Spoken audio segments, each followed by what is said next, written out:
Hoje a gente vai falar um pouco sobre hematoma subdural, né?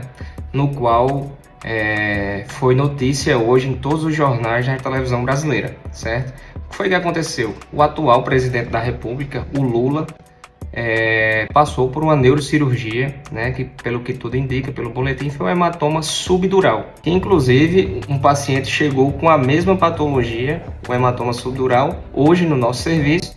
E nossa equipe realizou o mesmo procedimento de drenagem desse hematoma subdural. O que seria esse hematoma subdural? O que é esse nome feio, hematoma subdural? O que é que acontece?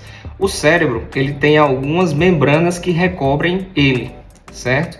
Que o recobrem. E uma delas se chama dura mater, é a membrana mais externa. Então, esse hematoma fica abaixo da dura mater. Por isso que o hematoma subdural. Abaixo da dura mater, subdural. E por que esse hematoma surge? Por que ele ocorre? Qual é a fisiopatologia? Quais são as causas? A principal causa é justamente trauma.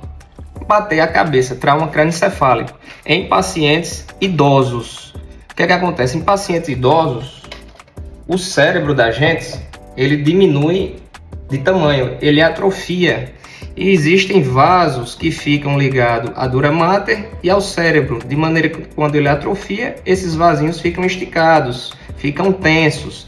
E qualquer pancada, qualquer trauma na cabeça pode fazer uma força de cisalhamento e esse vasinho romper, essa veia ponte romper. Então essa pequena ou pequenas veias pontes podem romper e gerar um pequeno fluxo sanguíneo ativo que vai levar a um acúmulo gradual de sangue entre a dura mater e o cérebro. Então é importante saber que o sangue não está dentro do cérebro, mas sim em volta dele, né? O sangue vai se acumulando em volta do cérebro, vai apertando ele de maneira que começa a apresentar déficit. Então o paciente pode apresentar dor de cabeça, sensibilidade, perda de força, alteração na fala, à medida que esse hematoma vai aumentando de tamanho. Então a história sempre se repete. Idoso tem um trauma crânioencefálico, faz a tomografia, não vê nada, mas com 1, 2, 3, até 4 meses relatado na literatura, esse pequeno coágulo que se formou, que vai sendo formado, vai aumentando de tamanho, ao ponto que ele começa a apresentar um déficit neurológico por conta dessa pressão que ele vai apertando o cérebro e comprimindo. E como é feita a cirurgia?